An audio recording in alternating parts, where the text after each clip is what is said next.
저는 여기 왼쪽에 라이프 케어버스라는 마크가 있는데, 이건 제가 이제 진행하고 있는 가상병원 국가과제 마크입니다. 가상병원 관련 과제를 계속 진행을 하고 있고요. 저는 이제 이비인후과 교수고, 저희 병원에 의료 메타버스 연구회라는 게 있습니다. 의료 메타버스 연구회 제가 회장을 하고 있고, 또 우리나라에 의료 메타버스 학회가 있어요. 의료 메타버스 학회가 있는데, 제가 의료 메타버스 학회도 회장을 맡고 있습니다. 그래서 이런 연구를 하고 있다 이렇게 말씀을 드리는 거고, 요거는 제가 현재 진행 중인 과제입니다. 저희 요거는 그 50억짜리 그 가상병원 과제 라이프 케어버스 확장 현실 기반의 치료 전주기 환자 중심 케어 플랫폼 과제를 제 PI를 하고 있고, 얼마 전에 여기 이제 137억짜리 알파이치 로봇 개발, 피지컬 AI 기반 로봇 개발 사업도 이제 수주를 해서 제가 메인 PI로 하고 있고, 키스트하고 듀얼 센서 기반의 그 인공지능 기반 내비게이션 시스템 개발 과제도 하고 있고, 삼성전자하고는 디지털 호스피탈 과제를 하고 있습니다. 뭐 자랑하려고 올려드린 게 아니고, 이제 그 최근에 뭐 병원이 이런 다양한 과제에 관심을 가지고 이제 여러 혼자 하는 건 아니거든요. 보면 굉장히 많은 기업들이랑 함께 하고 있는데 이제 이런 기업들이랑 기관들이랑 병원이 함께 협업을 많이 하고 있다. 이런 것들을 이제 알려드리려고 이 장표를 넣었습니다. 이거는 3년 전 슬라이드고 한참 가상기술이 각광을 받을 때 이제 페어세라피틱스라는 가상기술 기반의 환자 치료제. 그래서 요즘에 이제 뭐 DTX라고 그러죠. DTX, 디지털 세라피틱스. 우리나라 말로는 디지털 치료제라는 말을 많이 썼는데 그건 틀린 말이고 정확히는 디지털 치료 기기라는 말이 정확한 말입니다. 요거 한참 떠서 요 회사도 유니콘까지 이제 올라갔다가 파산을 했죠. 파산을 했습니다. 그래서 뭘 의미하냐 하면은 가상기술이 저희 코로나 시절에 한참 붐업이 됐다가 결국은 실생활에 적용되지 못하는 또 실의료에 적용되지 못하는 기술은 살아남지 못한다라는 걸 이제 말씀을 드리고 싶은 거고, 이럴 때 인터뷰를 보면 그 메타버스의 하입이 이제 죽었다. 결국은 메타버스가 이제 흔히 요즘도 뜨고 있죠. 아직도 젠슨 황이 2020년에 한 말이 있어요. 메타버스 is coming. 젠슨 황이 한 말인데, 요 이 말 이후에 굉장히 붐업이 됐다가 결국 이제 죽어가고 있다. 하지만 메타에서는 이렇게 보지 않고 결국 붐은 죽었지만 실제 이걸 연구하는 사람들은 지속적으로 그 지속 가능한 기술 개발을 연구를 할 것이다. 이렇게 인터뷰를 한 바가 있습니다. 실제 보시면은 XR, VR에 대한 키워드도 이거 최근까지 조사를 한 건데 줄어들지는 않고 있습니다. 최근에 메타버스라는 용어는 많이 사용되지 않지만 가상현실 기술에 대한 다시 각광받고 있는 중이다라고 평가를 하고 있어요.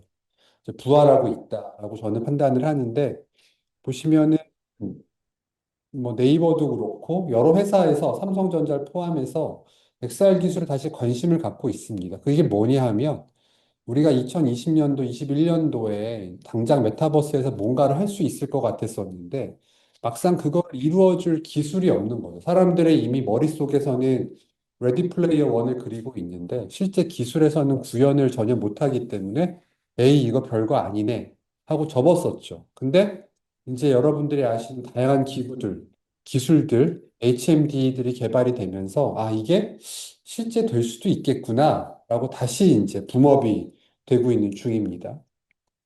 아시는 것처럼 메타 레이벤 선글라스가 있어요. 혹시 보신 분 계실까요?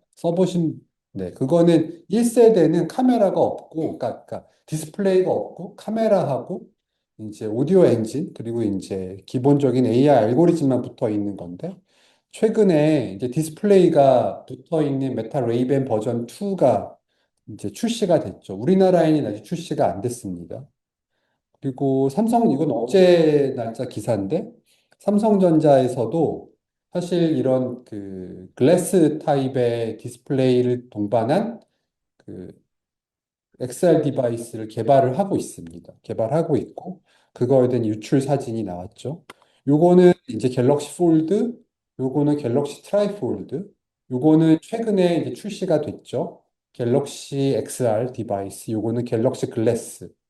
그리고 이제 이런 식으로 젠틀몬스터랑 협업을 해서 디스플레이가 붙어 있는 디바이스를 개발 중이다.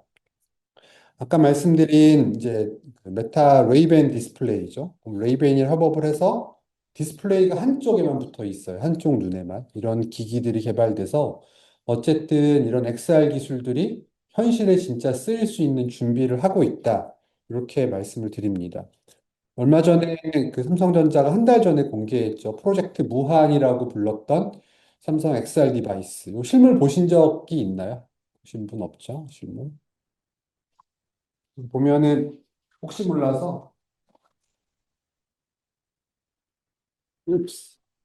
이게 이제 한 달 전에 출시한 프로젝트 무한. 이게 이제 실물 디바이스. 이제 전 나오는 날 바로 사가지고 사용 중인데 이게 269만 원에 출시를 했습니다. 애플 비전 프로보다는 훨씬 저렴해요. 비전 프로 499만 원 있잖아요. 쓰고 있는데 성능은 꽤 괜찮은데 아직까지 UI UX는 애플을 따라가지는 못하고 있는데 어쨌든 그래도 굉장히 많이 발전을 해서 따라가고 있다. 그리고 이제 안드로이드 생태계를 사용하기 때문에 훨씬 서드파티 회사들이 접근하기가 좋지 않을까. 이따가 혹시 보셔도 됩니다. 그래서 결국은 이런 생태계를 이루어주는 가장 기본적인 요소는 디바이스예요. 디바이스. 아무리 아이디어가 좋아도 사용자를 실제 실감나는 현실로 연결시켜주는 디바이스가 없으면 이거는 그냥 이루어지지 않는 아이디어일 뿐이죠.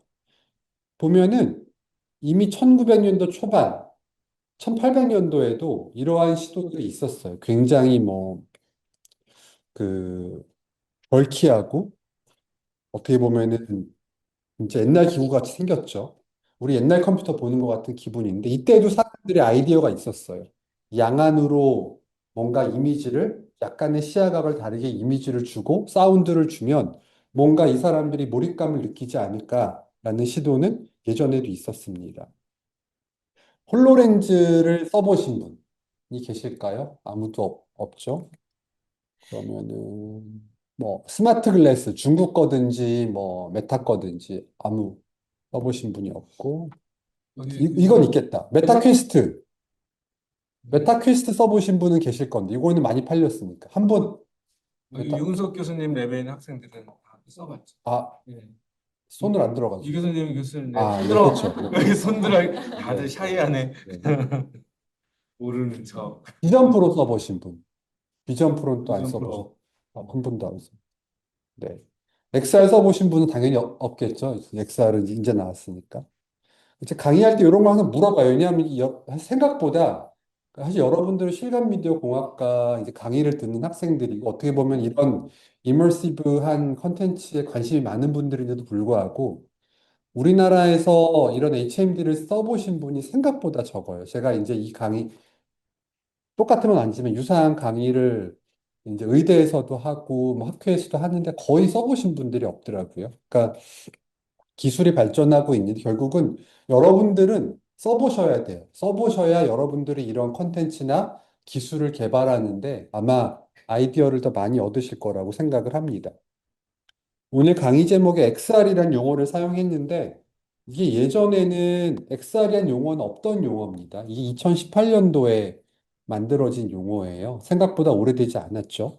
그전에는 원래 기술 용어는 AR하고 VR만 존재했습니다. 아시는 것처럼 VR은 완전히 가상 환경에 구성하는 거, AR은 현실 세계에다가 가상의 오브젝트를 띄워주고 증강하는 거. 이 두 가지 기술 용어만 존재했는데 이제 뭐 마이크로소프트를 비롯한 몇 가지 회사들이 이제 믹스드 리얼리티라는 용어까지 사용하면서 헷갈리죠. 그러니까 결국 사람들 헷갈리면 별로 안 좋아하니까 묶어서 XR이라는 용어를 요즘에 많이 쓰고 있습니다. 그래서 XR은 AR, MR, VR을 통칭해서 사용하고 여기서 X는 두 가지의 의미가 있습니다. 현실을 확장한다, 확장 현실, 익스텐전의 의미도 있고, 또 우리가 잘 모른다, 아직 뭔가 미지에 정의되지 않은 현실을 구현하겠다 그래서 unknown X 이 두 가지 의미를 가지고 있습니다. 디바이스 이해가 굉장히 중요해요. 그래서 VR하고 AR 디바이스는 여러분들은 너무나 잘 아실 거라고 생각을 하고 아시는 것처럼 VR 이건 오큘러스 퀘스트 2에 해당하는 장비죠. VR은 완전히 사용자와 세상을 단절시키고 디스플레이만을 이용해서 그 사용자를 가상 환경에 집어넣은 디바이스고 AR 디바이스는 요거는 이제 그 홀로렌즈 초기 버전인데 사용자가 투명한 글라스 통해서 실제 리얼월드를 보죠. 보고 있는데 요 사이에 어떤 기술로 오브젝트를 스크린에 넣어주는 이런 이제 가상 기술, 증강현실 기술을 말을 하는 겁니다. 또 동작 방식을 보면 두 가지가 있어요. 스탠드 언론하고 슬레이브 타입이 있는데 요즘은 슬레이브 타입은 많이 줄어들고 있는 추세긴 합니다. 스탠드 언론은 말 그대로 기기 하나만 있으면 내가 할 수 있는 게 스탠드 언론이고 예전에는 이렇지 않고 HTC 바이브나 있는 스팀 게임기 이런 것들은 슬레이브 타입이라고 해서 이제 컴퓨터하고 연결해서 콘텐츠를 전송받거나 또는 위치 추적을 위해서 외부에 이제 추적기를 붙여서 위치 추적을 하는 이런 슬레이브 타입 장비들이 있었고 지금도 고정밀 영상 또는 이제 매우 고사양의 렌더링을 필요로 하는 장비에서는 지금도 슬레이브 타입을 쓰고 있습니다. 왜냐하면은 4K 영상을 120Hz로 렌더링을 해서 전송해야 된다. 이러면 사실 여기에 있는 그 프로세서로는 감당이 안 되기 때문에 지금도 고해상도 전문 영역의 HMD는 슬레이브 타입을 쓰고 있습니다. 우리가 이제 이런 가상현실을 구현할 때 몇 가지 방식이 있는데 말씀드린 대로 VR 방식은 리얼월드가 영상이 실제 들어오지를 않죠. 근데 우리가 외부 영상을 전달하는 방식도 두 가지가 있습니다. 두 가지가 있는데 초기 버전은 아예 외부를 볼 수 없고 그냥 완전히 막혀 있었던 퀘스트 2 방식이죠. 퀘스트 2까지는 그랬고 최근에 나온 것들은 두 가지 방식 구동을 합니다. 이런 식으로 글래스를 이용해서 외부를 보면서 요 사이에 영상을 투영해 주는 방식이 있고 이거를 이제 뭐 옵티칼 시스루라는 용어를 많이 쓰죠. 옵티칼리 실제 광학적으로 통과해서 본다. 근데 그러지 말고 외부에 카메라를 달아서 실시간으로 외부를 촬영해서 이걸 내 눈에 보여주자. 이거는 뭐 비디오 패스라는 용어를 많이 사용을 합니다. 그래서 실제 요즘 팔리는 애플 비전 프로, 갤럭시 XR, 퀘스트 이런 것들은 보면 아예 막혀 있죠. 완전히 막혀 있는 거기 때문에 이런 장비들은 이제 비디오 패스로 해당하는 장비들입니다. 우리가 결국은 가상현실을 경험할 때 세 가지를 고려를 해야 돼요. 첫 번째, 잘 보여야 되고, 그리고 실감나는 소리가 잘 들려야 되고, 사용자가 이걸 사용할 때 사용성이 편리해요. 다시 말하면 조작성. 보통 이제 애플 비전 프로는 컨트롤러가 아예 없고 핸드 트래킹 방식과 그다음에 뭘 쓰죠? 퓨필 트래킹을 사용을 하죠. 근데 이 퀘스트 3는 퓨필 트래킹이 돈이 많이 드니까 퀘스트 3는 핸드 트래킹하고 컨트롤러를 사용하고 이제 프로젝트 무한 갤럭시는 퓨필 트래킹, 그 다음에 핸드 트래킹, 컨트롤러 세 개를 다 사용합니다. 삼성은 원래 다 하는 걸 또 좋아해가지고 아직 어디로 갈지 모르니까 다 사용을 하는데 결국 이런 것들을 사용자가 편리하게 사용할 수 있도록 디자인해 주는 게 중요하다. 근데 헬스케어에 사용을 하려면 생각보다 되게 많은 문제들이 있습니다. 사용자가 여러분들이 같은 전문가나 디바이스 투자적인 사람들이 아니거든. 대부분의 의료진들은 기기를 잘 모르고 또 아까 말씀드린 페어세라피틱스처럼 이걸 환자에게 적용시키겠다. 환자들은 대부분 고령이죠.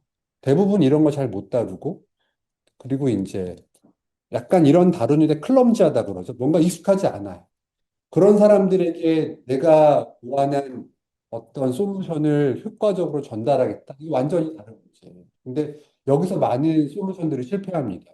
내가 해보니까 되게 좋은데, 이 내가 한 경험을 환자에게 똑같이 전달해 줄 수 있을까는 다른 문제. 그래서 고령층, 저시력자, 인지기능 저하가 된 사람들도 편리하게 쓸 수 있는 솔루션을 개발을 해야 되는데 아직 이 단계까지는 잘 가지는 못하고 있습니다.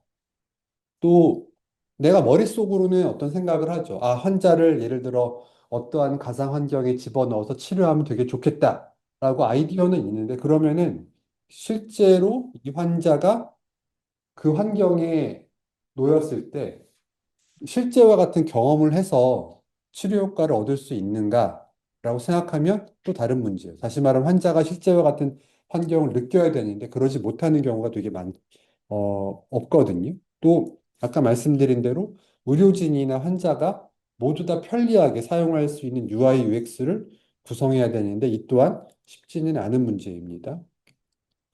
우리가 디바이스를 선택할 때 사실은 이 부분 개발자들이 많이 이 부분을 고려하지 않고 개발하는 경우가 실제로 많거든요. 제가 이렇게 말씀드리는 이유는 제가 이제 많은 이런 가상현실 기반의 DTX 회사들을 컨설팅을 하고 있는데 초기 개발물들을 가져오는 걸 보면은 이런 디바이스의 특징을 이해를 잘 못하고 생각보다 개발하는 경우가 많아요. 우리가 탈 것, 이렇게 정의를 하면 자동차, 뭐 스포츠카, 버스, 오토바이 다 있죠. 그러니까 우리가 HMD라고 말하면 통틀어서 HMD 그냥 하나만 얘기하는데 실제 HMD도 요 안에 다 특징들이 다르다는 거예요. 그래서 뭐 내가 타겟 디바이스를 퀘스트 3로 할 건지, 타겟 디바이스를 비전 프로로 할 건지, 타겟 디바이스를 갤럭시 XR로 할 건지, 타겟 디바이스를 뭐 중국의 뭐 TCL의 스마트 글라스로 할 건지, 메타 레이반 글라스로 할 것인지에 따라서 솔루션 기반이나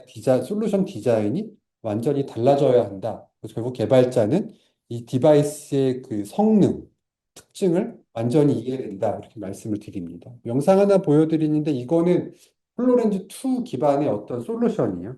이 솔루션을 평가하려고 보여드리는 건 아니고 홀로렌즈 2 자체가 그 써보신 분이 아까 없다고 하긴 했었는데 이게 기본적으로 뭐 디스플레이가 올레드나 아니면 마이크로 LED 이런 걸로 쏴주는 게 아니라 웨이브 가이드라는 기술을 통해서 투명 디스플레이 사이에 광을 쏴주는 거기 때문에 영상을 보면 그럴듯하지만 사용자가 볼 때 이 영상이 흐려요. 선명하지 않아요. 선명하지 않고 또 웨이브 가이드 패널을 설치한 데만 보이기 때문에 시야각이 굉장히 좁아요. 내가 실제와 같은 경험은 못 해요. 이건 그러니까 AR 디바이스로만 쓰이는 거죠.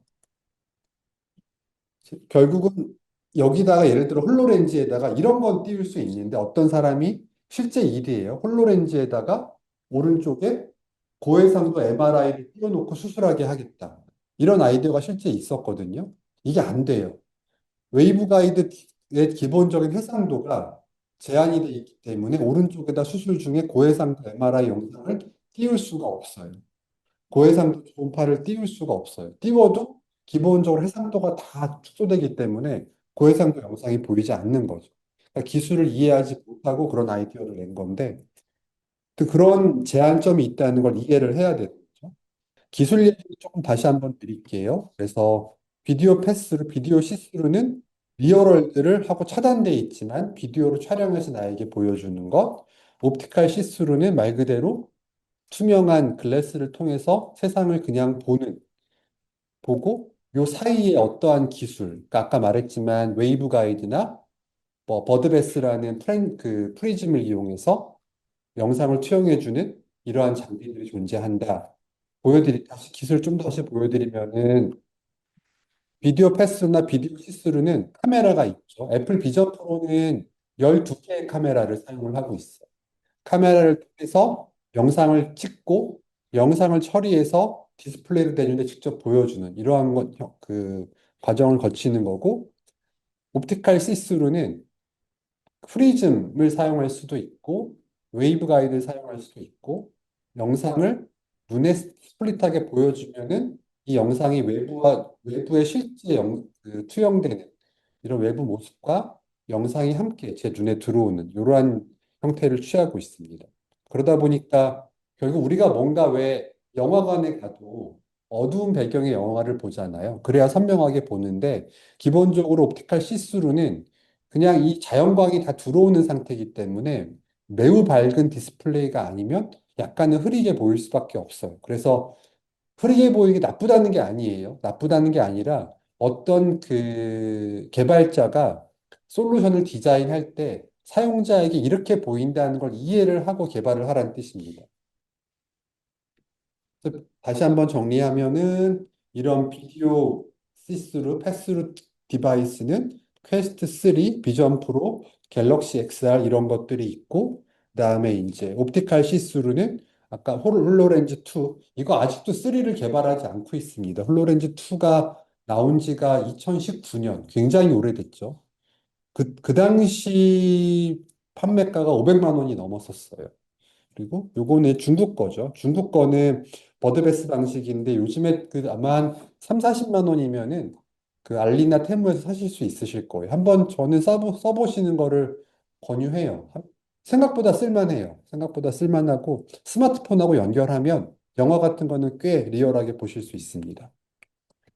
아까 말한 웨이브 가이드하고 버드베스 기술인데 웨이브 가이드는 말 그대로 그 아주 얇은 판막 안에 광을 전반사를 시켜서 제 눈에 보여주는 거죠. 결국 디스플레이를 하는 엔진은 요 위에 있고 여기서 전반사를 통해 제 눈에 보여주는 결국은 인커플러하고 아웃커플러를 통해서 광이 들어갔다가 나오는 방식으로 영상을 보여주기 때문에 장점은 얇아요.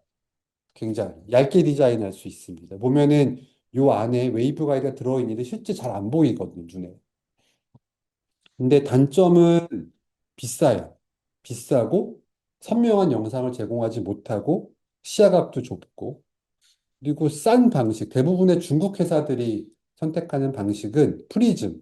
버드베스라고 그러는데 버드베스라고 부르는 이유가 이렇게 새 둥지처럼 생겼다 그래가지고 버드베스라고 부르는데 프리즘 방식은 말 그대로 그냥 프리즘으로 영상을 투영해 주는 거죠. 조금 더 영상이 밝은데 프리즘을 이러고 봐야 되기 때문에 그 약간 왜곡되는 형상이, 회절 현상이 생기고 또 하나는 이 프리즘 안경이 그 유리 덩어리이기 때문에 써보면 이렇게 아래로 무게중심이 떨어져요. 그러한 단점들이 있습니다. 그래서 어쨌든 옵티컬 시스루는 현재 이러한 기술들을 사용하고 있다. 이렇게 말씀을 드리고 여러분들이 개발자가 되려면 당연히 다 써보셔야 돼요. 대표적으로 사용된 그 비디오 패스루 장비 두 개를 비교해 드리면은 일단 가격이 굉장히 많이 비싸죠. 비전 프로 베이스로 널리 사용되는 솔루션을 만들겠다. 어려워요. 가격 500만 원인데 이거 어떻게 널리 써? 어렵잖아요. 그리고 디스플레이는 기본적으로 LCD하고 OLED를 쓰기 때문에 뭐 여러분들이 아시는 LCD와 OLED 특성을 그대로 가지고 있습니다. 해상도는 이게 이제 수평 해상도 기준으로 2배니까 실제 픽셀 사이즈는 4배쯤 되겠죠. 그리고 팬케이크 동일하게 사용하고 있고 시야각은 비전 프로가 조금 더 넓어요. 120도 정도. 그리고 아까 말씀드린 대로 외부 카메라는 6개, 12개 정도를 사용하고 있고 제일 중요한 거 안경 착용하고 비전 프로를 못 씁니다. 아시는 것처럼. 이게 왜냐하면 이 공간이 갤럭시 XR도 그런데 안경을 착용하고 비집고 들어갈 공간이 없어요. 왜냐하면 이머시브한 환경을 구축하기 위해서. 이건 무슨 얘기냐? 비전 프로를 놓고 여러 사람이 쓰는 솔루션을 개발하겠다? 안 된다는 얘기예요. 비전 프로는 그 사람만 쓰는 솔루션을 개발하는 거예요. 여러분들이 뭔가 솔루션을 개발하는데 여기 놓고 범용으로 쓰이는 솔루션을 개발하겠다. 그거는 이제 현재 그 기기 기준으로 말씀드리면 퀘스트 3 기반으로 가야 되는 거예요. 왜냐하면 대부분 안경 쓰고 있잖아. 근데 안경을 쓰고 비전 프로를 쓰면 들어가지도 않고 안경을 벗고 비전 프로를 쓰면 경험을 할 수가 없어요. 비전 프로는 안경 쓰는 사람들은 옵티컬 인서트라고 여기다가 이제 요 다음 슬라이드에 여기 나오죠. 옵티컬 인서트를 맞춰가지고 비전 프로를 써야 돼요. 요 인서트 얼마인지 아세요? 얼마일까? 100만 원은 좀 과했다. 39만 9천 원이에요. 39만 9천 원. 네, 저는 사서 쓰고 있긴 한데 엄청 비싸죠. 갤럭시 XR도 옵티컬 인서트가 있어요. 여기 보면 이렇게 빠져요. 이거는 이거 안 빠지지? 이따 보여드릴게요. 제 눈에 맞춘 거는 갤럭시 XR은 좀 저렴해요. 옵티컬 인서트가 14만 원. 어쨌든 이거는 눈에 맞춰서 써야 되는데 범용으로 쓰는데 환자에게 경험하는 환자한테 인서트 맞춰가지고 오세요. 이렇게 안 된단 말이지. 그래서 결국은 이러한 그 최근의 최신 기기들 특히나 그 시추적, 시추적 기반의 기구들은 옵티컬 인서트를 쓰지 않으면 기능을 쓸 수가 없다. 안경 쓰고도 트래킹이 되긴 하는데 트래킹 성능이 굉장히 많이 떨어집니다. 그래서 이 기기의 특성을 이해를 해야 된다 말씀을 드려요. 아까 제가 하나 그 바리오라는 기기 잠깐 말씀드릴 건데 왜 그 전문용 기기 중에서는 슬레이브 타입 기기가 아직 사용 중이라고 말씀드렸잖아요. 이게 바리오가 딱 거기에 해당합니다. 바리오는 해상도도 굉장히 높고 일단 뭐야 리프레시 레이트 굉장히 높고 이거는 실제 자동차 렌더링 할 때 전문가 영역에서 실제 현대차, 기아차나 유럽 회사들이 사용 중인 것으로 알고 있는데 이 장비는 제가 한번 테스트 해봤는데 이걸 굴리려면은 서버를 들고 와요. 서버에서 렌더링을 해가지고 제가 테스트했던 것도 아마 그 당시가 아마 3080 두 개를 SLI 물려가지고 렌더링해서 돌려주는. 근데 사용 경험은 진짜 어마어마합니다. 한번 써보면, 아, 이 정도면 진짜 속겠다 싶을 정도의 현실감을 제공을 합니다. 근데 이 XR4의 포칼 에디션은 2천만 원이에요. 구동하려면. HMD 2천만 원이고, 구동하는 서버가 뭐 한 1,500만 원에 얘네 작동하기 위한 프로그램 가격도 한 돈 1,000만 원 해가지고 되게 비싸죠. 어쨌든 전문가 영역에서는 실제 실감나는 경험을 제공은 한다. 근데 아직까지 그 컨주머 레벨로 내려온 건 아니다. 이런 말씀을 드립니다. 정리를 하면 여러분들이 개발자로서 뭔가 가상현실의 그 디자인을 할 때는 이 해상도가 또는 어떤 사용자 경험이 또 소리가 재생률이 이런 것들을 고려해서 그 사용자에게 적합하게 전달되느냐는 고민을 반드시 하실 필요가 있어요. 또 하나 간과하는 게 소리예요, 소리. 어떤 모 회사가 저한테 컨설팅을 받으러 왔었는데, 이제 우울하거나 불안한 사람들을 안정시킬 수 있는 솔루션을 개발을 해서 갖고 왔었어요.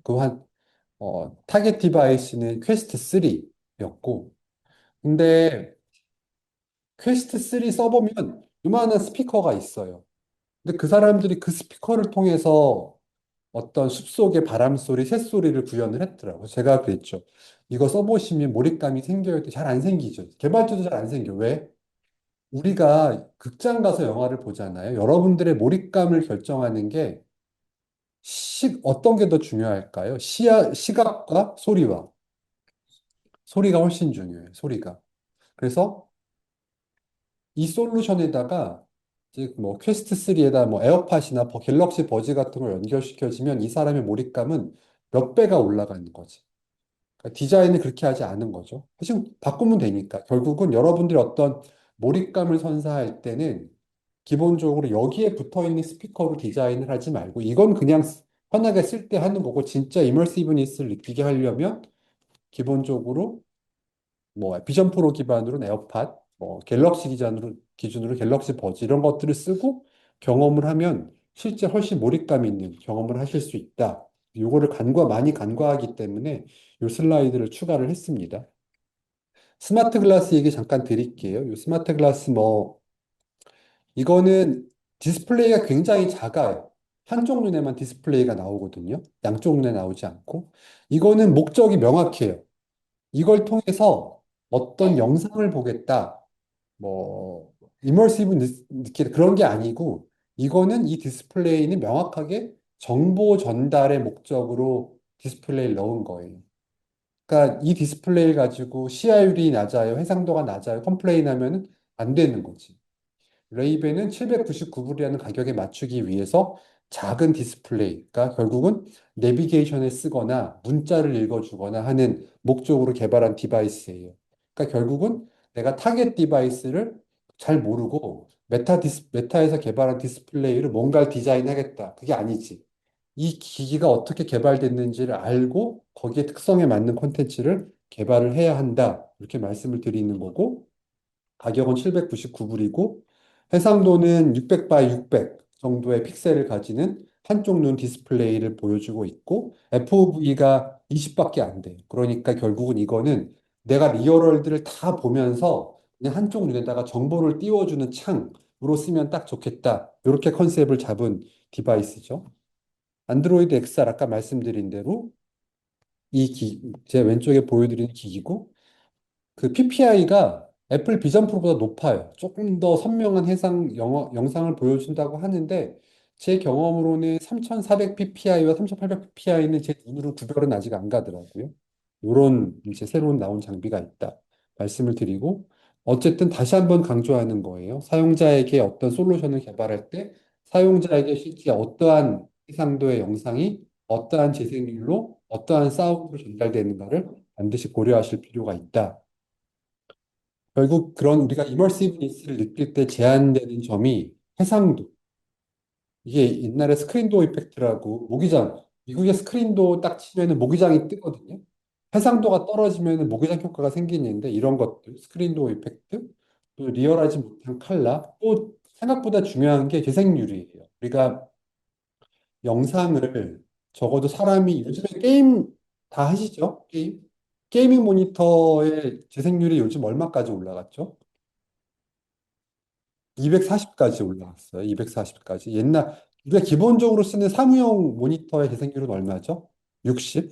그렇죠? 한때 게임 모니터 144, 요즘 240까지 올라갔는데, 리프레시 레이트 높아야 어지럽지도 않고 훨씬 몰입감이 높아지는데, 이런 것들이. 두 번째는 또 중요한 건 레이턴시. 이따가 말씀드릴 건데, 예를 들어 내가 이렇게 움직였어. 그러면은 여기에 있는 IMU라는 센서가 나의 움직임을 감지해서 영상을 바꿔줘야 되잖아요. 근데 그게 레이턴시가 생기면 어지럽고 몰입감이 생기지 않죠. 이런 것도 고려를 해야 됩니다. 너무 디자인을 할 때 현대기술로는 너무 빨리 움직이는 영상으로 디자인하면 실제 좀 구현이 아직까지는 어려운 부분이 있어요. 중요한 게 또 하나 고려할 게 시야가. 보시면은 파이맥스 같은 경우는 이제 파이맥스 8K는 굉장히 벌키한 디바이스인데 이런 거는 시각이 150도 굉장히 높죠. 근데 보통 퀘스트나 이런 것들은 90에서 100도 정도의 시각을 보여주고 있기 때문에 이것도 개발자 입장에서 신경을 한번 써야 되는 부분입니다. 그래서 아까 말한 시야각 얘기 나왔죠. 시야각이 이제 넓을수록 몰입감이 좋은데 중요한 건 시야각이 넓게 디자인을 하려면 그만큼 넓은 시야각에다가 많은 픽셀을 때려 박아야 돼요. 그러니까 현재 디스플레이 기술로는 이제 어렵죠. 우리가 뭐 PPI도 쓰고 사실 PPI는 원래 디스플레이에 쓰는 용어고 HMD는 PPD라는 용어를 많이 씁니다. 픽셀 퍼 디그리. 우리 시야각 1도, 사람이 보는 1도 시야각에다가 60개의 픽셀을 때려 박으면 적어도 사람이 픽셀을 느끼지 못한다라고 현재까지는 얘기를 합니다. 그러면은 60도를 보려면은 수평 해상도가 몇 개가 필요해요? 3600개, 흔히 말하는 4K죠. 4K를 띄우면 60도를 볼 수 있어요. 좁죠? 그러면 120도 정도 봐야 이머시브니스 느낄 수 있는데 120도를 보려면 수평 해상도만 8K를 때려 박아야 되는 거거든요. 그러니까 오케이 때려 박을 수는 있어. 넣을 수는 있는데 그러면은 이 CPU나 프로세서가 8K 영상을 120도에 120Hz로 구동을 시켜야 돼. 이건 다른 얘기지. 또 그 영상 콘텐츠 용량은 어떻게 할 거야? 그런 것들이 아직 현재 기술로 조금 부족하긴 한데 굉장히 많이 따라왔다. 이런 말씀을 드립니다. 요건 제가 넘어가도록 할게요. 제일 중요한 건 레이턴시. 레이턴시가 두 가지 개념이 있어요. 포톤 투 포톤하고 모션 투 포톤이 있는데, 포톤 투 포톤은 실제 영상 구현할 때, 예를 들어서 외부에서, 그러니까 아까 말한 대로 비디오 패스를 보고 있단 말이에요. 보고 있는데, 바깥에 빨간불이 켜지면 나한테 빨간불이 켜져야 될 거잖아요. 요거에 대한 레이턴시예요. 이게 지금은 보면은 비전 프로가 포토는 한 20mm 이내 세크로 들어왔어요. 이 얘기는 뭐냐 하면, 비전 프로 쓰고 탁구 칠 수 있어요. 쳐봤어요. 비전 프로 쓰고. 탁구 칠 수 있는 정도 스피드가 나오는 거예요. 근데 모션 포토는 뭐냐 하면, 아까 말씀드린 대로 프로 비디오 얘기가 아니라 내가 이걸 쓰고 10도를 움직였을 때 영상이 10도를 따라와야 되거든요. 이건 조금 느려요. 아직까지. 왜냐하면 비디오 처리의 문제가 아니라 기본적으로 IMU가 움직임을 감지하고 여기에 맞는 영상을 뿌려주는 데까지 시간이 좀 걸리기 때문에 보통 이 모션 포토는 공개를 잘 안 하는데 추정컨대는 거의 한 7, 80ms는 될 거라고 추정은 하고 있습니다. 그래서 이런 부분이 있다. 기술적인 말씀을 드렸고, 그래서 제가 생각하기에 일단 그 사용자가 진짜 리얼하게 쓰려면 이상적인 스펙은 다음과 같아요. 기본적으로 60ppd, 그 해상도, FOV는 120도, 그리고 올레드 트루칼라, 주생률은 일단 120 정도 나오면 좋고, 레이턴시는 포톤 투 포톤은 10ms 이내, 모션 투 포톤은 20ms 이내, 그리고 사운드는 3D 버추얼 사운드 정도가 되면은 되지 않을까. 제 예상은 3년 봅니다. 3년. 3년 정도 있으면은 유사한 디바이스가 나올 거로 저는 개인적으로 예상은 하고 있습니다. 지금까지는 기술 얘기만 했는데 의료 얘기도 좀 해드릴게요. 의료 얘기. 이러한 장비들이 개발되면서 사람들이 이제 이런 장비들이 맨 처음 나왔을 때 어디 쓰일까 고민을 많이 하잖아요. 이때부터 항상 의료 얘기가 나왔었습니다. 그래서 이 스페셜 컴퓨팅이라는 용어는 애플이 들고 나온 용어죠. 애플이 그 비전 프로 만들 때 원래 애플은 남이 쓰는 용어 잘 안 쓰잖아요. 그러면서 뭐 AR, VR 이런 용어 안 쓰고 스페셜 컴퓨터라는 용어를 사용을 했는데 이런 걸 고려할 때 헬스케어에 적용하기 굉장히 좋아 보이고. 그래서 사람들이 많이 이야기하는 게 메디컬 에듀케이션, 의학 교육에 사용을 할 수 있고, 아까 말한 대로 이걸 쓰고 사람들의 멘탈 치료 또는 행동 치료를 할 수 있지 않을까? 그리고 실제 어떤 영상의학 분야나 엑스레이 찍거나 MRI 찍을 때 이걸 이용해서 훨씬 편리하게 볼 수 있지 않을까? 그리고 강의하거나 뭔가 지식 전달에 잘 쓰이지 않을까? 그리고 뭔가 이걸 이용해서 진료를 하면은 이걸 쓰고 진료하면은 환자 의무 기록을 훨씬 원활하게 보고 파악할 수 있지 않을까? 또 수술할 때 쓸 수 있지 않을까? 이런 생각들을 사람들이 했었습니다. 실제 이런 연구들이 다 이루어지고 있죠.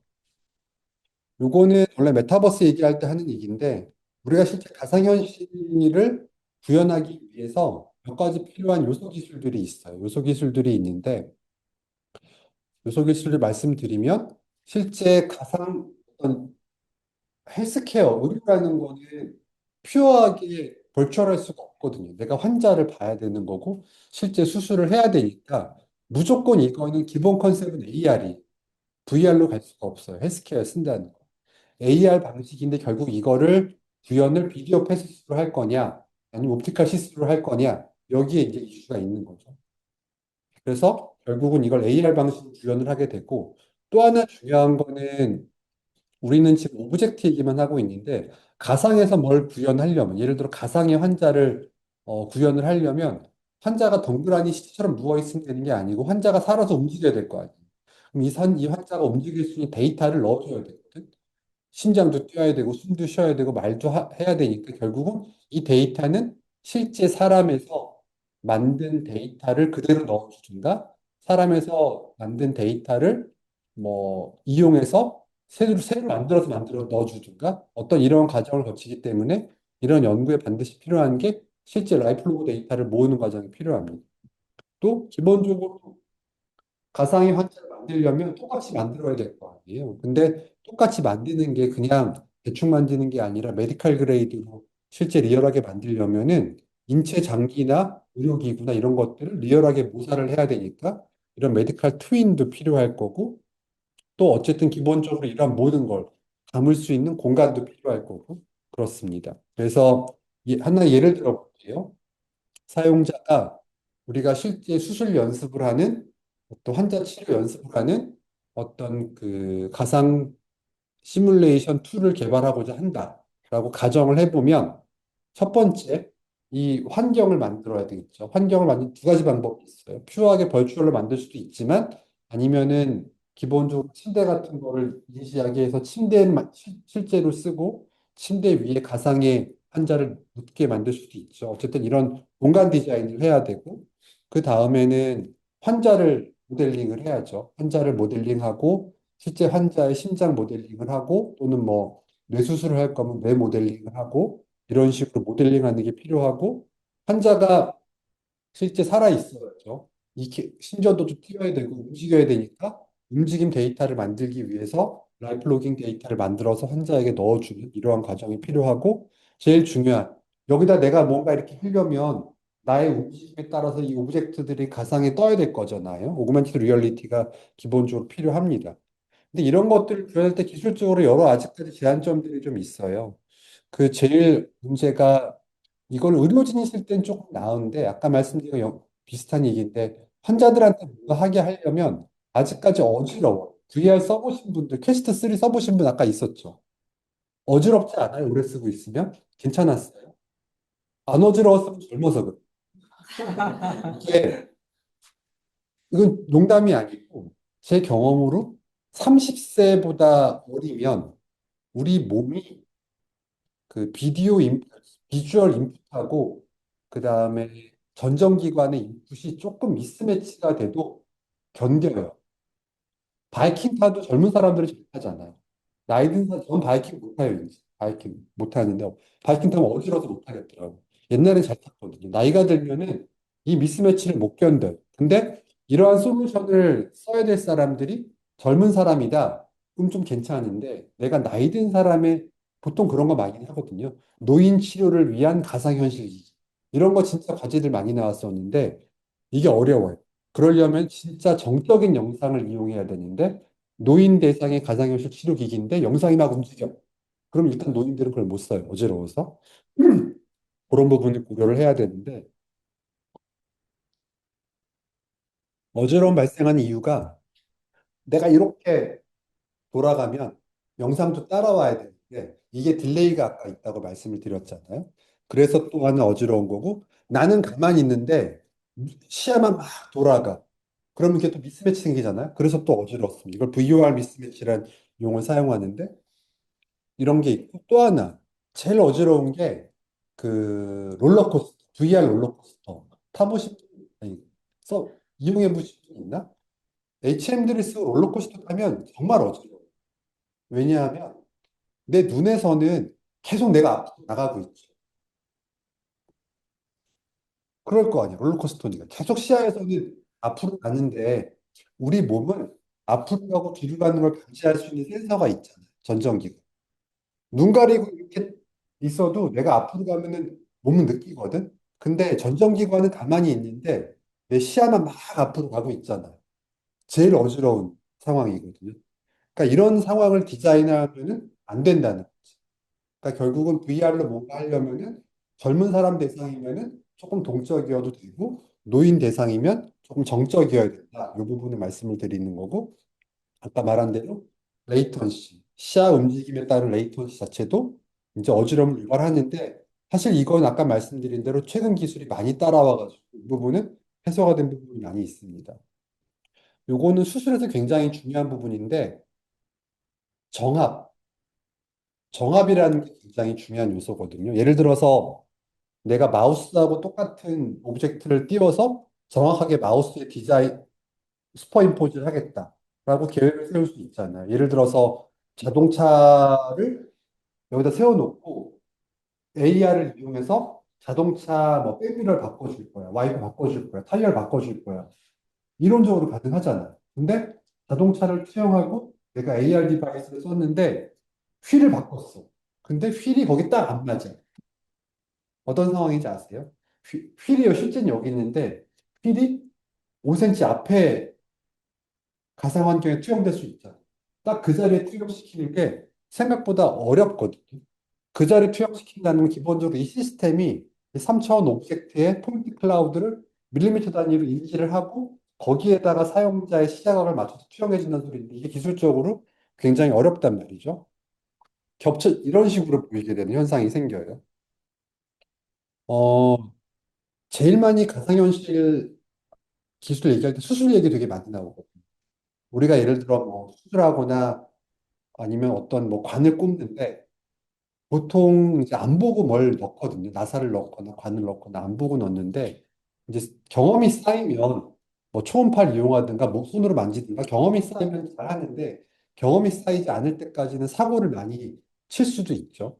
예를 들어 AR 방식으로 사람의 이렇게 등뼈를 투영해주고 딱 보고 뼈에다가 이제 뭘 나사를 박아야 돼. 이론적으로 되게 그럴듯하죠. 근데 알고 봤더니 나는 뼈에 나사를 박았는데 뼈 사이에 신경에다 박아. 1mm 오차가 몇 미리 오차가 생겨서. 그러면 디제스트지. 실제 그러니까 이런 일이 벌어지는 건 아닌데 의료에다 AR을 구현하는 게 굉장히 어려운 문제. 왜냐하면은 정말 신뢰 가능한 수준에서 항상 그 자리에 정확한 투영을 해야 되는데 기술적으로 좀 어려운 부분이 있죠. 그래서 가상 우리가 의료에서 어떤 이런 증강현실을 그 기술을 사용할 때 결국은 리지스트레이션 에러, 정확한 위치에 정확하게 구현하는 게 생각보다 어렵다.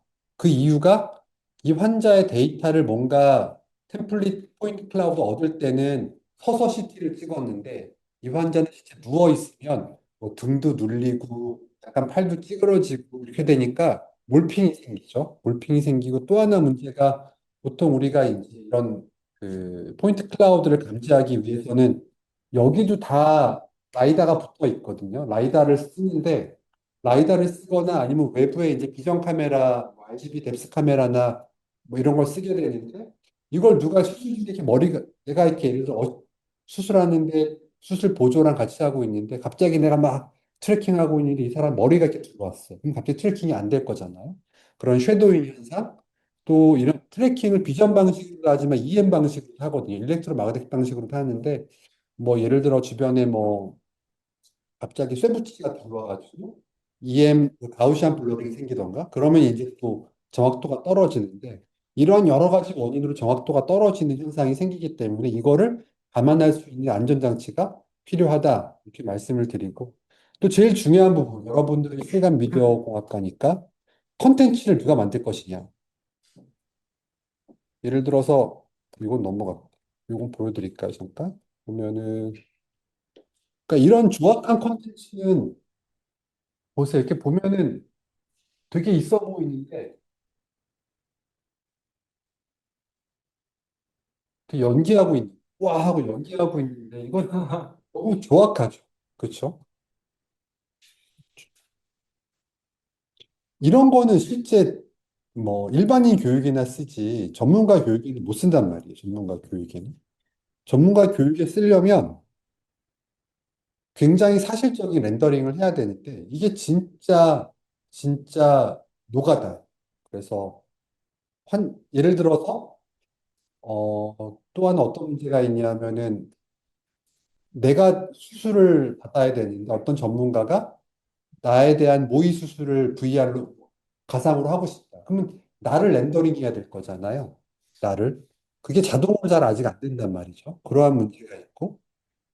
그리고 그럼 그거 하나하나 이제 MRI나 CT 베이스로 렌더 세그멘테이션을 새로 해야 되는데 굉장히 돈이 많이 들고 힘이 많이 드는 작업이다. 이거를 현재 이제 인공지능으로 해주면 좋은데 아직까지 좀 한계가 있습니다. 그래서 실제 이거 개발했던 건데 이러한 리얼한 모델을 만들려면은 굉장히 아직까지 손이 많이 들어서 이 부분이 인공지능으로 해결이 돼야 좀 더 편리할 것 같다. 이렇게 말씀을 드립니다. 실제 적용된 사례들을 지금부터 짧게 보여드릴게요. 먼저 크게는 그 트레이닝, 페이션트 카운셀링, 수술 내비게이션, 그리고 DTX 네 가지 꼭지로 말씀을 드릴 거고 예전부터 이제 그 수술 트레이닝에 VR 기술 쓰려는 노력들은 많이 있었습니다. 그래서 실제 수술실을 360도 카메라로 찍어서 의과대 학생들에게 보여주거나 뭐 간호학과 학생들에게 보여주거나 이런 시도들은 많이 있었고요. 그래서 옛날에 보면 2017년도예요. 여러분들이 이거 좀 기술을 이해하실 거예요. 2017년도에서 삼성전자에서 360 라운드라는 카메라를 개발한 적이 있습니다. 이거 얼마였는지 아세요? 그 당시 2017년도에 3천만 원이었어요. 3천만 원. 개발했는데 판매는 안 했어요. 시장성이 없어서. 이걸 그때 한 대 받아가지고 병원에 설치를 했어요. 병원에 이렇게 설치해가지고 수술 영상을 좀 찍어서 이렇게 좀 이렇게 이머시브하게 교육에 쓰려는 시도도 옛날에 했었고, 근데 지금은 이거는 라이카 24360인데 이건 100만 원이 있거든요. 100만 원이면은 거의 똑같은 성능을 이제 구현할 수 있는 시대가 됐다. 이렇게 말씀을 드리는 거죠. 그런 것들을 이용해서 교육에 쓰려는 시도들을 했었고, 이렇게 개발을 해서, 그리고 이게 저예요. 제가 옛날에 테스트하던 건데, 이런 식으로 이렇게 해부학 교육을 하는데 해부학 교육을 조금 더 효과적으로 해보자 싶어서 우리가 그 해부학을 두 가지 개념이 있거든요. 밖에서 볼 수도 있지만 안에 들어가서 볼 수도 있어서 실제 몸 안을 탐험하면서 해부학 교육을 해보자 이래가지고 이제 개발했던 솔루션이 이게 벌써 2018년이니까 18년, 19년 벌써 한 6, 7년 됐죠. 그때 개발했던 건데 이런 식으로 이렇게 몸 안에 상악동이라는 공간을 탐험하면서 이제 해부학 교육을 하려는 시도들이 좀 있었고, 그냥 보기만 하는 게 아니라 이 뒤에 신경이, 있고, 이 뒤에 혈관이 있고, 이 뒤에 뼈가 있고, 이런 것들을 함께 구현을 했던 그런 경험이 있습니다. 그러다가 이제 2022년, 23년인가? 22년에 유은석 교수님하고 SMC SKK 과제를 하나 따가지고 조금 더 전문적인 걸 만들었어요. 이거는 보면 좀 현실적이죠. 이제 보면 이거는 퀘스트 3 베이스고요.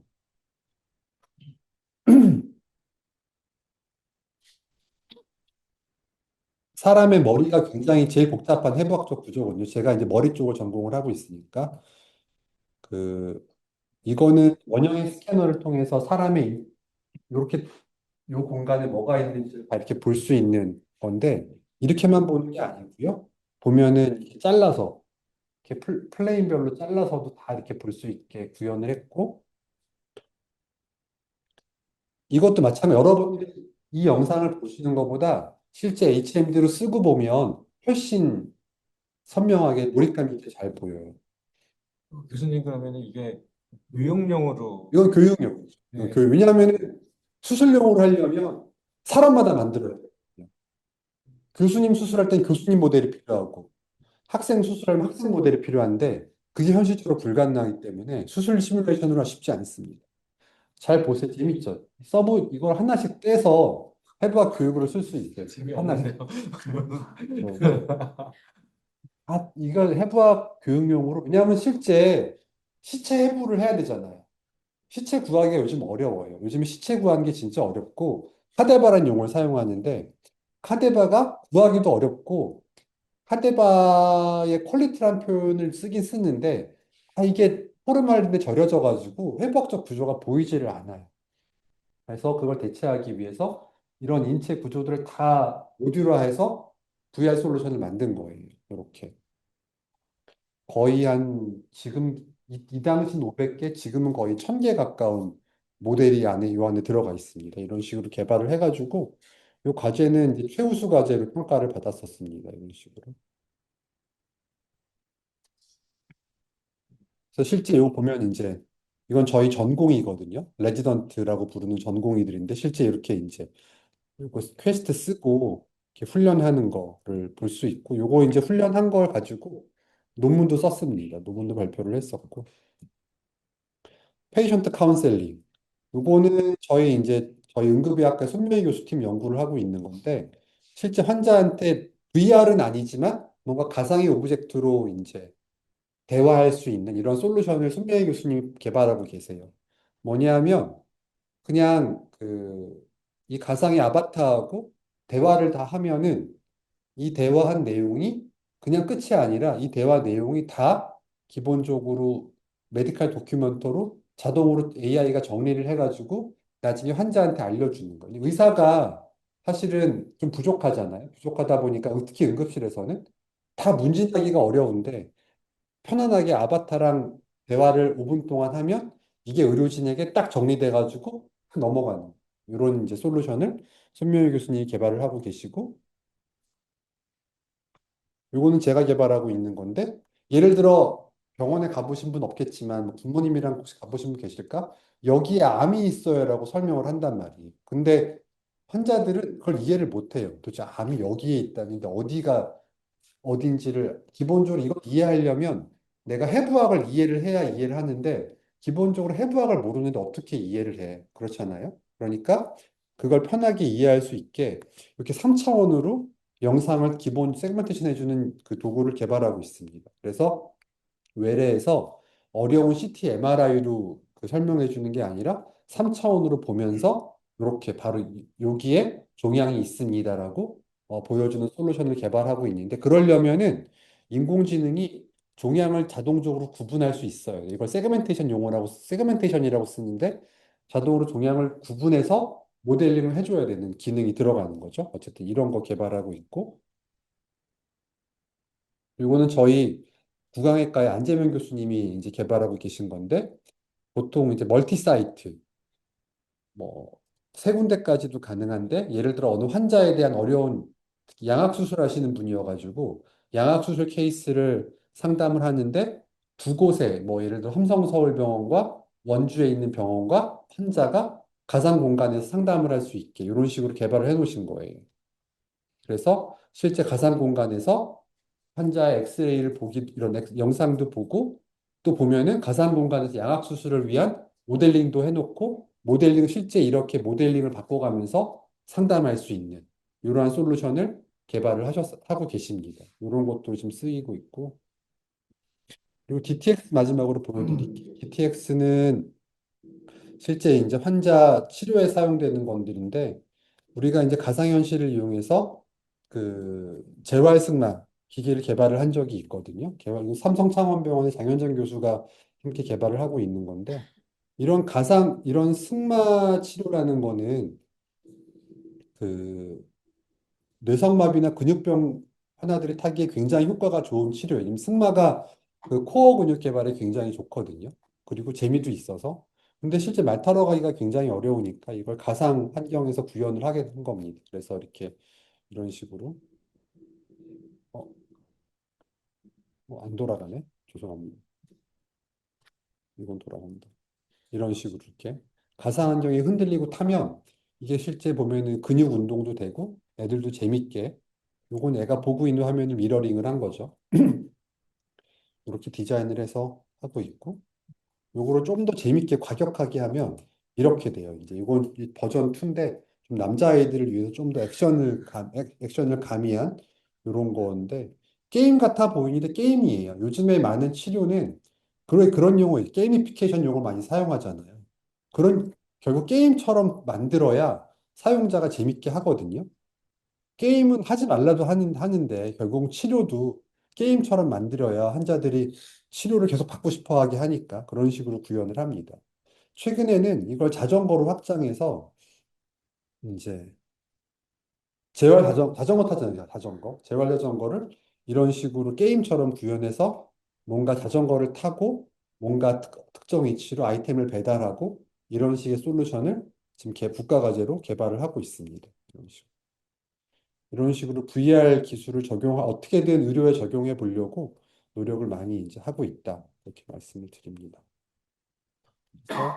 그래서 이런 것들을 이제 개발하고 사용하는데 이제 뭐 저 혼자 하는 건 아니고 이런 것들을 많이 관심이 있는 의료진들 또는 기술자들 또는 공학자들 또는 간호하시는 분들 이런 분들이 의료 메타버스 학회라는 걸 만들어 가지고 활동을 하고 있어요. 여기는 의료 메타버스 학회라고 부르니까 의사만 있는 것 같은데 의사는 별로 없어요. 의사보다는 공학자, 기술자들도 굉장히 많이 들어와서 이런 활동을 하고 있고, 제가 이제 현재 회장으로 활동을 하고 있습니다. 이런 것들이 있고, 이제 정리를 할 건데, 우리 병원은 이제 XR 기술을 사용한다라고 옛날에 많이 말을 했습니다. 많이 했는데, 그냥 사용하는 게 아니고, 결국은 이 XR 기술을 해서 뭘 만들 때, 결국은 유저 프렌들리하게 UI, UX를 고려해서 선명한 화면을 구현할 수 있는지, 환자가 어지럽지 않게 느끼는지, 사운드는 적절하게 전달이 되는지, 이런 것들을 고려해서 시스템을 디자인을 해야 되고, 말씀드린 대로 기본적으로 정확해야 되고, 그리고 개발한 시나리오가 사실 이런 시나리오를 의사가 개발하는 경우도 있지만 거꾸로 의사는 관심이 없었는데 외부의 어떤 컨텐츠 개발자가 개발해서 들고 오는 경우도 있거든요. 그럴 때는 결국은 이 시나리오가 실제 의료에 적합한 시나리오인지 이런 것들도 검증을 해야 되고 아무리 좋아도 아까 말씀드렸잖아요. 비전 프로를 여러 사람이 쓸 수 있게 만들면 안 된다고. 그래서 물론 저도 비전 프로 기반의 아까 서지컬 시뮬레이션을 개발하고는 있지만 그거는 이제 좀 더 저렴한 비전 프로가 나오지 않을까라는 기대감으로 만들긴 하고 있습니다. 아직 개발 중이어서. 어쨌든 사용성이 좋아야 된다. 내가 뭔가를 개발했는데 실제 쓰이는 사용성이 너무 부족하면은 잘 쓰이기 어렵다. 이런 부분 말씀을 드리고 결국은 XR 기술을 사용한다는 게 중요한 게 아니라 이 실제 진료하고 연계하는 단계까지 넘어가야 되는 거고 조금 더 나가면은 연계까지만 가는 게 아니라 이 XR 기술을 사용을 했을 때 진료 효율도 올라가고 실제 의료 치료 진단의 결과가 호전이 있으면 제일 좋겠다라고 생각은 하는데 사실 지금 여기까지는 못 가고 있습니다. 지금 단계는 연계 단계에 머물러 있는데 제 생각에는 한 5년 정도 있으면 실제 어떤 이걸 이용한 의료의 어떤 결과의 향상까지 갈 수 있지 않을까라고 생각을 하고 있습니다. 네, 일단 강의 여기까지 마치겠습니다. 네. 감사합니다. 교수님, 근데 그 원격 진료라는 거 있잖아요. 원격 진료 있죠. 그렇죠. 지금 보면은 뭐 사실상 보면은 도시로 이제 그 도시로 인구들이 쭉 몰리다 보니까 그 병원들도 대부분의 커다란 도시나 서울 쪽에 다 몰리고 있고 지금 지방이나 이런 데는 좀 병원이나 이런 것들도 열악해서 근데 반면에 거기에는 또 노인분들도 많으시잖아요. 그래서 원격 진료 같은 것들이 특히나 이런 그 어떤 가상 뭐 XR이나 이런 쪽으로 해갖고 좀 필요할 것 같은데 필요하죠. 네, 그쪽은 어느 정도 수준으로 원격 진료가 두 가지인데, 현재 기술로 진료가 뭐예요? 병원 가면 의사가 이제 환자 여러분의 혈압, 맥박, 뭐 호흡 이런 걸 측정하고 그거에 따라 판단을 하는 게 가장 기본적인 진료죠. 물론 각과마다 뭐 안과는 눈을 보고 이비인후과는 코 보고 뭐 이런 게 있겠지만 그런 거 말고 기본적인 진료는 문진하고 흔히 말하는 바이탈 사인 측정하는 단계죠. 이거는 기술로 이미 다 구현이 돼 있고요. 어, 저는 CES를 이제 매년 가는데 미국의 CES 가면 이미 그 원격 진료를 할 수 있는 부스가 상품으로 나와 있습니다. 그냥 나는 요만한 부스에 들어가면 거기 이렇게 심장 대고 이렇게 하면 멀리서 의사가 다 볼 수 있습니다. 가능합니다. 기술적으로는 가능하고 이미 이루어지고 있습니다. 미국에서는. 원격 수술도 합니다. 이미 원격 수술은 처음 시작된 게 10년도 넘었고요. 최근에는 유럽, 중국, 호주였나? 이렇게 세 군데를 엮어서 환자는 중국에 있고 뭐 오퍼레이터는 뭐 호주에 있고 이런 유럽에 이런 식으로 원격 그 아마 담낭 수술이었던 걸로 기억하는데 원격 수술도 이루어졌습니다. 왜냐하면 로봇으로 수술하니까. 기술적으로는 다 구현이 돼 있는데 네. 우리나라는 의료법상 막혀 있죠. 그래서 약간 3D로 그 보여주신 게 있는데 CT나 MRI 베이스로 이제 3D 리콘을 해서 세그멘테이션에서 아까 이쪽에 암이나 이런 게 있다고 말씀드렸는데 그거는 CT 이미지 베이스로 MR 베이스로. MRI 네, 네, 네. 왜냐하면 좀 아니까 답변 드리는 것 같은데 CT는 그러니까 결국 CT, MR을 다 쓰게 되거든요. CT는 뼈하고 살, 우리 연조직이라 뼈하고 연조직 구분은 잘 되는데 연조직 안에서는 구분이 잘 안 돼요. 우리가 암이라는 거는 이런 살이 생기면 정상 살도 있고 암도 있잖아요.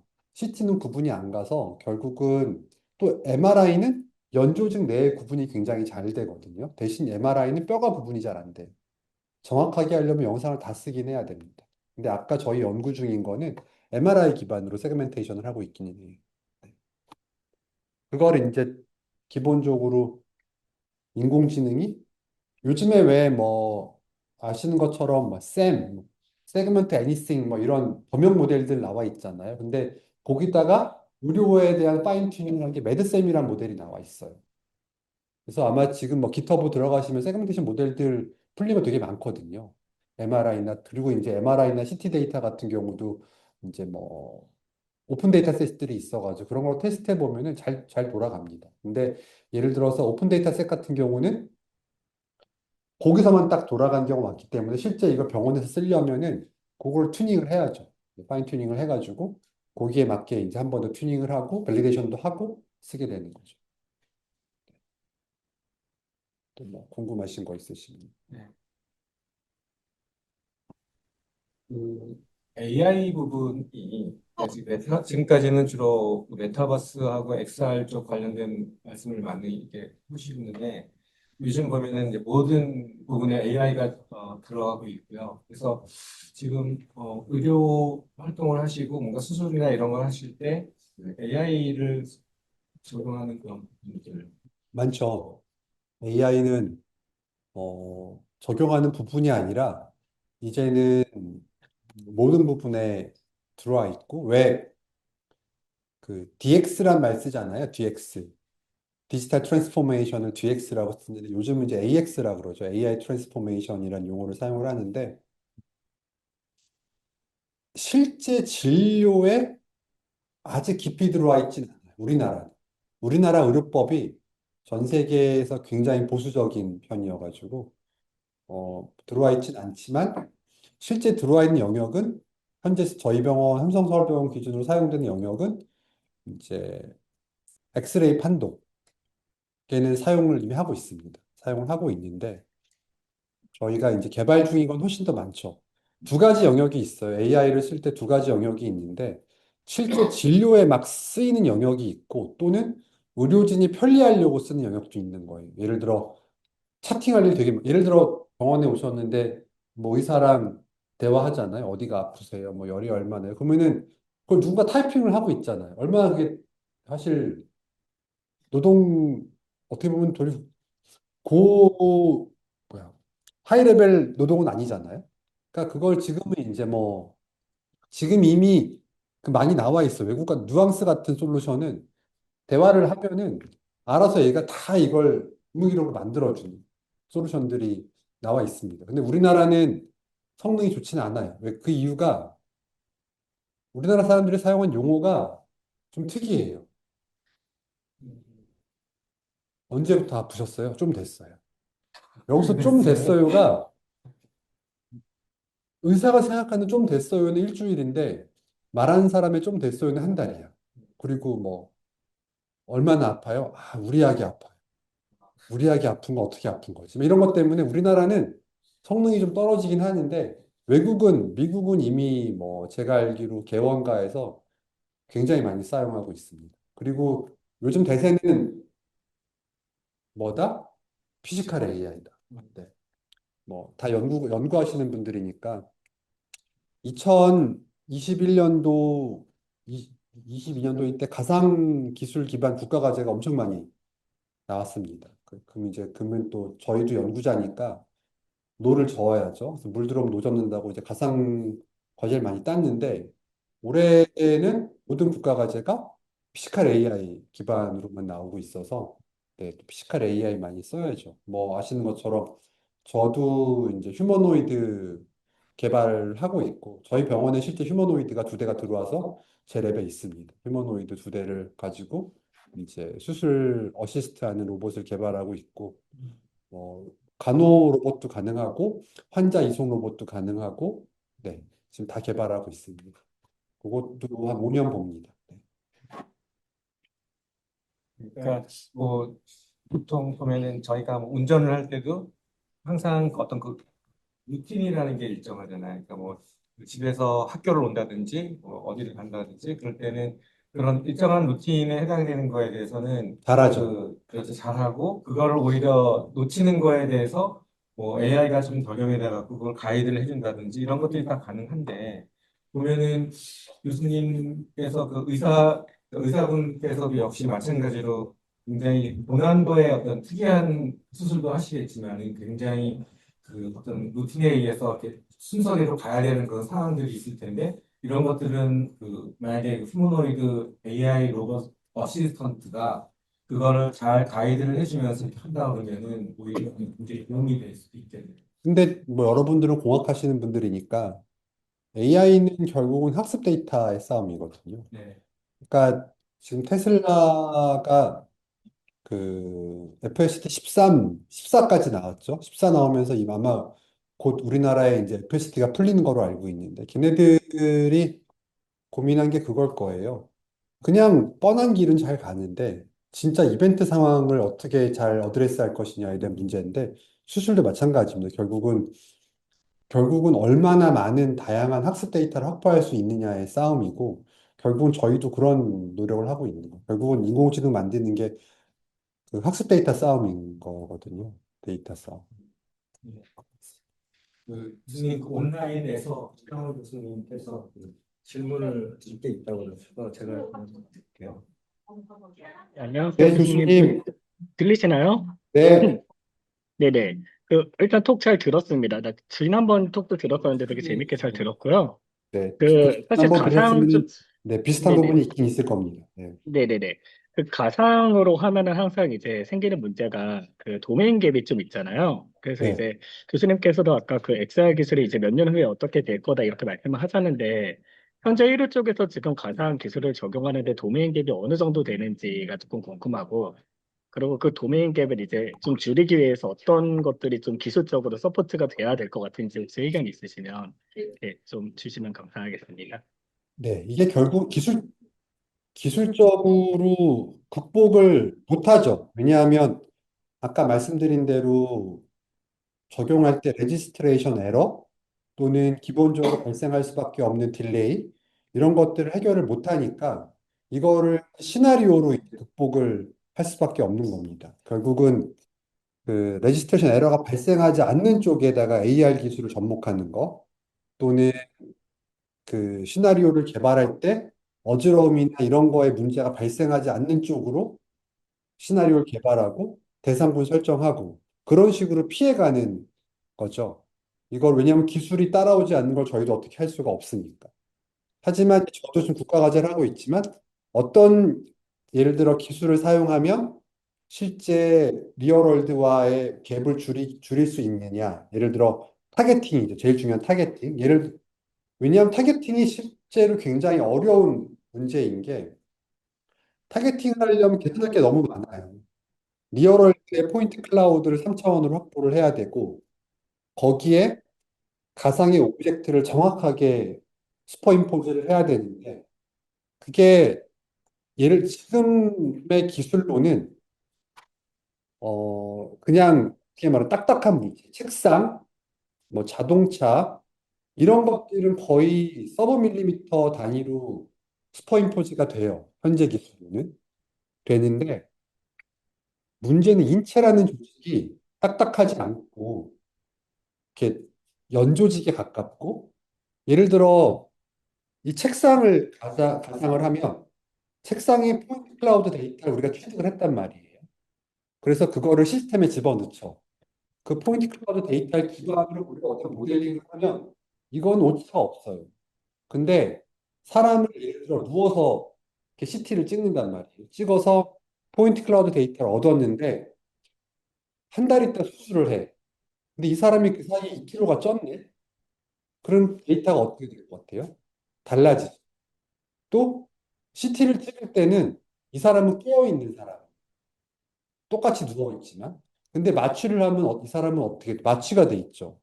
사람 마취하면 얼굴 다 늘어지는 거 알아요? 근육이 다 풀리기 때문에 다른 사람이 돼요. 모양이 달라진단 말이에요. 그런 식으로 포인트 클라우드 데이터가 달라지는 부분이 있어서 그거를 지금 이제 그 인공지능의 그 방법을 통해서 예를 들어 포인트 클라우드 데이터가 달라지지 않는 뭐 코, 귀, 이마 이런 것들을 감지해서 거기에 가중치를 두는 방법으로 해결을 하려는 시도들을 많이 하고는 있습니다. 하지만 그게 이제 아직 좀 부정확하다. 네, 이렇게 말씀을 드려서 수술 영역은 조금 더 가야 되고, 아까 그 도메인 게임 말씀드린 그걸 해결하려는 기술이 조금 불편하긴 하지만 마커를 붙이는 방법이 있어요. CT를 찍을 때 미리 특정 위치에 그러니까 우리가 어떤 계산을 하냐 하면 사람 얼굴을 실제 CT를 찍어 보면은 뼈하고 피부하고 두께가 가까운 부분과 먼 부분이 있는데 생각해 보시면은 덜 변하는 부분은 가까운 부분이겠죠. 그 부분들을 인공지능으로 감지하는 것기도 하지만 그게 어려우니 가까운 부분에다가 미리 마커를 붙여가지고 CT를 찍고 나중에 해당 부분의 마커 베이스에 포인트 클라우드 디텍션을 하려는 시도들도 많이 이제 하고 있습니다. 그런 식으로 이제 해결을 해서 기술적으로는 그렇게 풀거나 아니면 이제 시나리오를 푸는 방법이죠. 아까 말씀드린 대로 그런 기술의 갭이 도메인계 발생하지 않는 시나리오를 발굴해서 적용하려는 시도들을 하고 있습니다. 네. 네, 감사합니다. 네, 교수님 답변 감사드립니다. 그리고 간단한 질문 하나 또 있긴 한데요. 제가 그러다 보니까 이런 네네네. 개발에서 의료진이 함께 하는 게 중요한 거죠. 그런 도메인 갭을 해결하기 위해서 현재 기술로 가능한 시나리오를 발굴하는 게 현재 가장 중요한 부분이기는 합니다. 네, 이정 네, 질문이 답이 되셨나요? 그리고 말씀하실 네네네. 때 목소리 좀 크게 해주시면 여기 전체 다 들리거든요. 제가 여기 지금 목도 안 좋고 여기 좀 카페라서 좀 목소리가 좀 작습니다. 죄송합니다. 네, 네. 네네. 하여튼 답변 잘 들었고, 추가 질문, 이건 뭐 다른 거에 대한 건데요. 제가 작년에 이어서 올해도 사실 유진수 오남기 교수님하고 3D 아, 사진 갖고, 네네, 그거 조금 더 하려고 올해 다시 또 얘기하고 있는데요.